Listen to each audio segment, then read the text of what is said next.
quite simply, Frank, sometimes you're the windshield, sometimes you're the bug, and tonight, unfortunately, the Brooklyn Nets were the bug. Yeah, it was good to see them at least compete in that fourth quarter. They went trailing by 19. They made it a game that 16-1 run, but when they got it close to 4, all of a sudden they stopped making shots again, and you knew Orlando, which I'll tell you what, how bad was their offense in the fourth quarter? You could see why they've lost 9 in a row. Right. As good as they were the first 3 quarters, they were that poor in the fourth quarter, and the Nets had their chances, but when it got close, Joe Harris had a couple of chances on 3-pointers, which could have made a 3-point game. Same thing with James Harden. Those misses right there with about 4 minutes left, I thought really killed them. 3-point shooting was poor tonight for Brooklyn, but it was the fourth quarter that got them back into this game. They started the fourth down 19, went on an 11-0 run, Frank, and that turned into a 15-1 run. As we see here, this was the pass that we both jumped up in the back watching. You know, that is, I remember the pass from Dwayne Wade to LeBron James, a long, like, football pass. How good of a pass is that? And as poorly as he was playing, how about the emotion on the bench right there? And that's when they were still down by 8 points. And here comes Bruce Brown with the reverse lay-in there.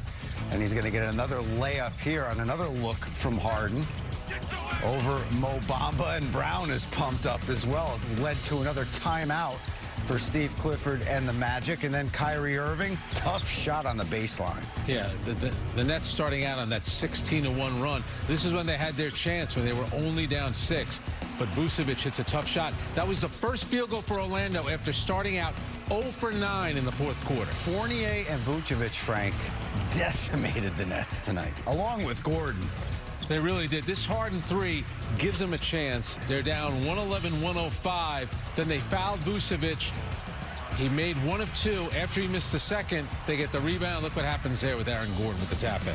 Yeah, Fournier falling away, misses the 3, but Gordon is there for the putback, and then he's there for the dagger as well with the 3. That put them up 117-108. They win it 121-113. James Harden started out 1 for 8, just 4 points in the first half, 15 points in the second half, 4 rebounds, 9 assists, falls short of a double-double. Aaron Gordon, unbelievable performance from Aaron Gordon after playing in his first game back against the Knicks last night at Madison Square Garden. Yeah. He comes back home and puts up 38. Yeah, he was a matchup problem all night for the Brooklyn Nets. And how about the Orlando Magic? Losers of 9 straight. They'd come into the game having played last night in New York. They scored 93 points last night. They had 103 at the start of the fourth quarter. So I think if you're Steve Nash, you know that these games are going to happen throughout the course of a season. I think he's going to like the fact that they fought back and actually made it a game. But defensively, the Nets kind of had a lot of slippage tonight, especially that third quarter. 39 points for the Orlando Magic in that third quarter. Yeah, in the third quarter, Kyrie Irving went off tonight for the Nets. 40 points for Kyrie. He, big time second quarter, and also kept the Nets in this one. And also remember, Chris, he was the one early on in that third quarter that actually gave the Nets a lead. Right. After as badly as they had played in the first half, Kyrie gave them a lead. He had it going for a while. He was the one player that you can kind of count on. And I'll tell you what, his confidence right now, even though he didn't play the other night against the Indiana Pacers, his confidence doing everything, mid-range jumper, 3-pointer, getting to the basket, he's playing at a different level. And how tough is this shot? I said that when he took it back there on the baseline. Take a look at his numbers. Stealing your stuff. 43 points, 19 of 31 from the field, 6 boards and 4 assists. Something else we were talking about back there as we were watching this. Are you concerned at all? I know Kevin Durant is not in the lineup, missed his 14th straight game tonight, hasn't played since February 13th.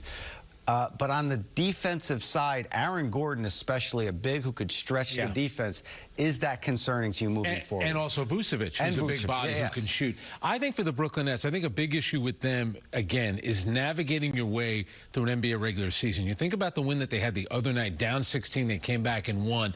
And I'm not saying that they took the Orlando Magic lightly, but you cannot tell me that mentally you don't have a bit of a setback when you're playing a team that has lost 9 straight.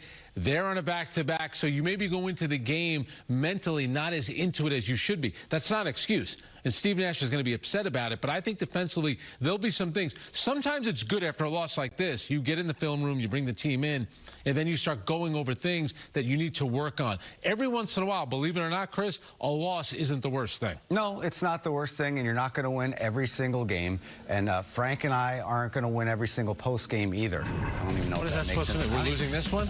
Maybe. We had a good one the other night. We did. Is this a loss? We're going to step aside.